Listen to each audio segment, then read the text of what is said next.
tapi ini merupakan izin untuk mengurus perceraian. Bukan begitu dia urus perceraian, enggak. Diberikan izin, apakah memenuhi syarat untuk diberikan izin mengurus perceraian di pengadilan. Ia memutuskan bercerai atau tidak, itu pengadilan, bukan kami di sini. Jadi kita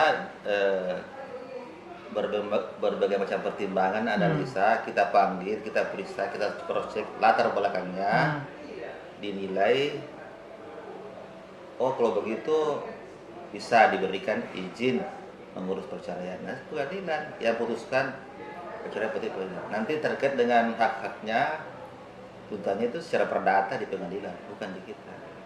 Tapi tidak semua yang meminta izin cerai itu diberikan. Lebih banyak yang tidak kita berikan.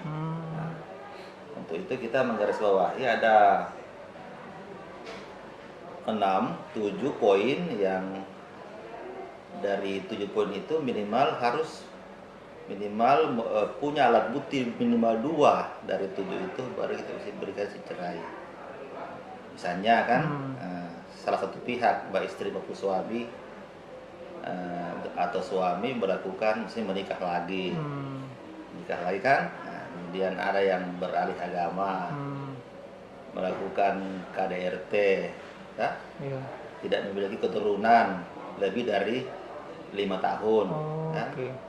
Salah satu pihak suami atau istri ada yang melakukan tindak pidana, ada yang dipenjara lebih dari 5 tahun, itu boleh.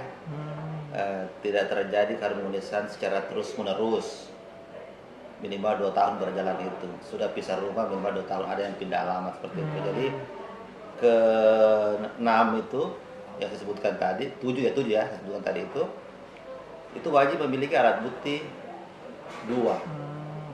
Kalau hanya mengatakan saya sering cekcok itu tidak bisa. Itu biasa, mesti ditambah lagi dengan keadaan lainnya. Seperti KDRT, nah, gitu. Termasuk perselingkuhan Pak begitu? Ya, itu menikah lagi selingkuh. Termasuk. Gitu. Jadi tidak mesti saya mau cerai enggak. Di sini kita ada tim untuk menilai. Setelah itu kita juga lakukan konseling. Kita bekerjasama dengan psikolog untuk menilai faktor-faktor penyebab kenapa dia ingin bercerai, kan gitu. Itu berapa lama Pak biasanya kalau konseling begitu sampai memutuskan? Kesimpulannya kami di sini seluruh kegiatan di Badan Kepegawaian itu mulai rekrutmen sampai pensiun kecuali perceraian. Yang lain itu semua dipercepat. Kalau bisa lebih cepat lebih baik. Tapi kalau perceraian lebih lambat lebih baik. Jadi kita tidak serta-merta ada masuk kita enggak. Khusus untuk perceraian kita perlambat. Karena sering kita temukan di sini seperti itu. Mengajukan cerai lama-lama membatalkan lagi, rujuk kembali. Jadi tidak kalau si perceraian lebih diperlambat lebih baik. Kecuali terhadap betul-betul yang memerlukan dan mengganggu kinerja yang bersangkutan. Apabila tidak diberikan izin cerai justru mengganggu kinerjanya. Kita ceritakan. Sepertinya misalnya pada pihak itu ada pihak yang KDRT misalnya. Itu kan mengganggu tugas-tugas ini. Kalau hal-hal lain masih bisa dipertimbangkan seperti percakapan. Nanti kita damaikan di sini, bisa dikonseling, kita periksa, kita BAP, berikan pembinaan, kita mediasi juga, kan? Kita mediasi. Ada sampai berapa lama itu biasanya Pak? Atau paling lama sama paling cepat itu sampai? Tergantung kebutuhannya. Karena begini, kalau memang yang benar-benar ingin bercerai, biasanya dia tidak mau bertemu, bisa dimediasi.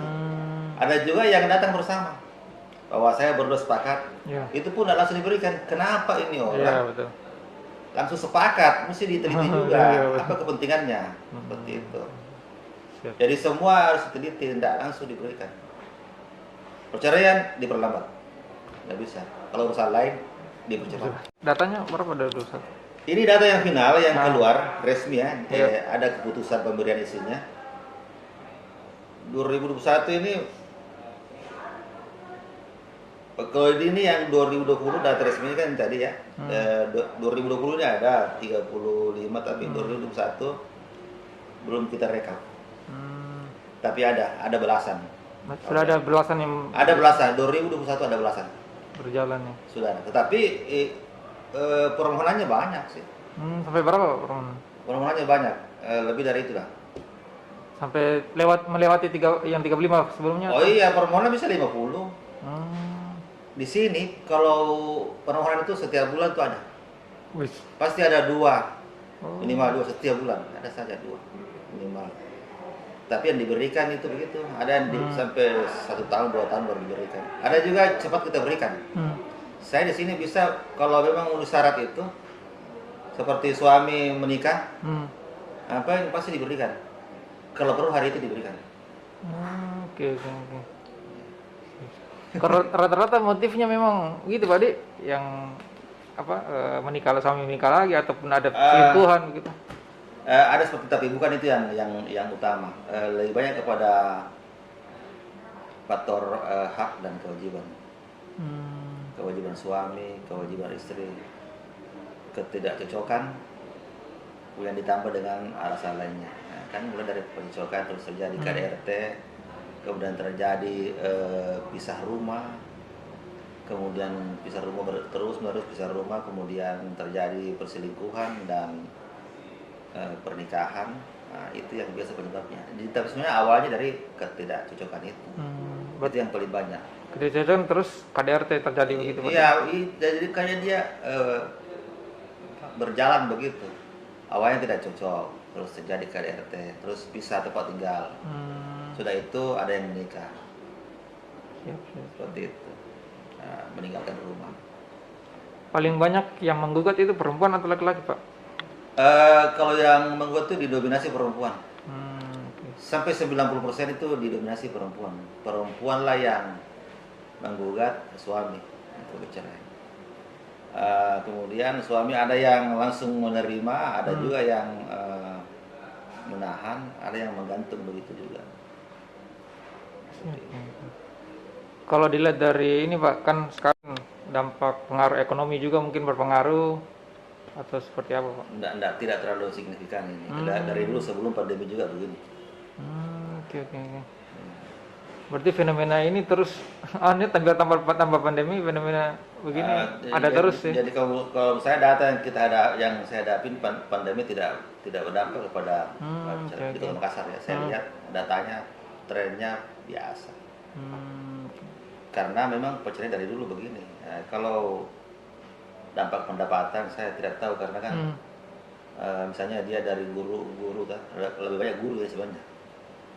Lebih banyak dari guru.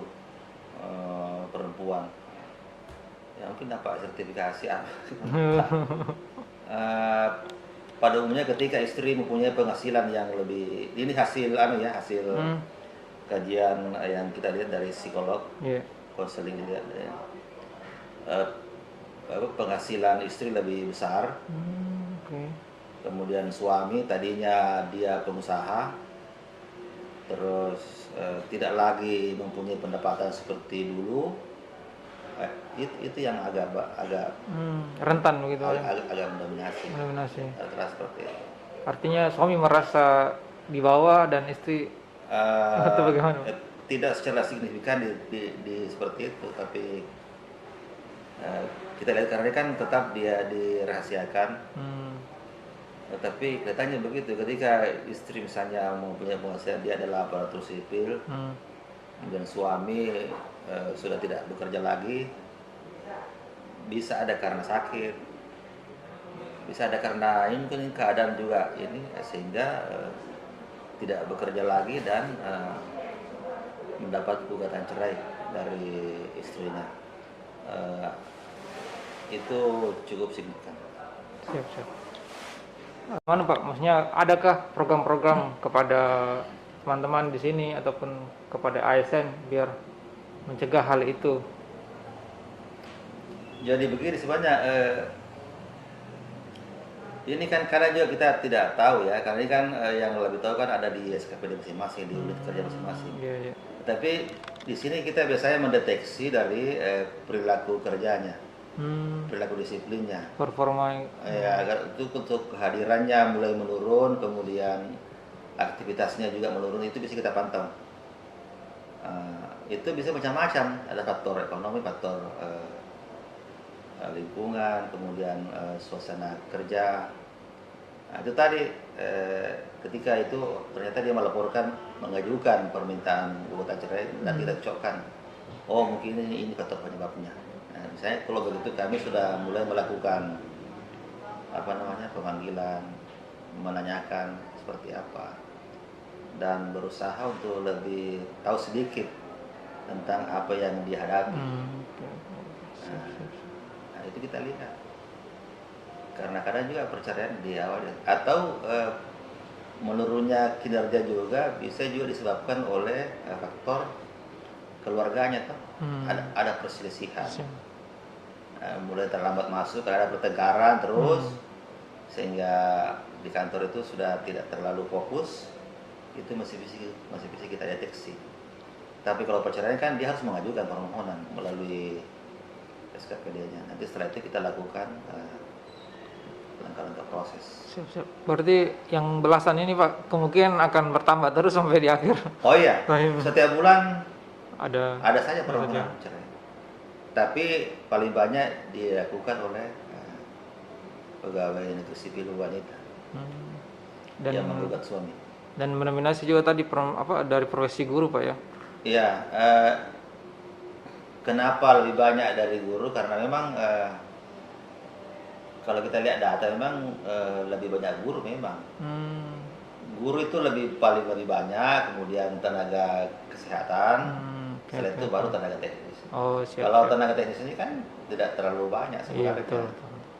Dari 10.000 sekarang ini kan 10.600 lebih sekian jumlah PNS. Kalau tenaga teknis itu ada sekitar 3.000-an lebih. Selebihnya itu lebih banyak guru itu guru SD, guru SMP. Iya.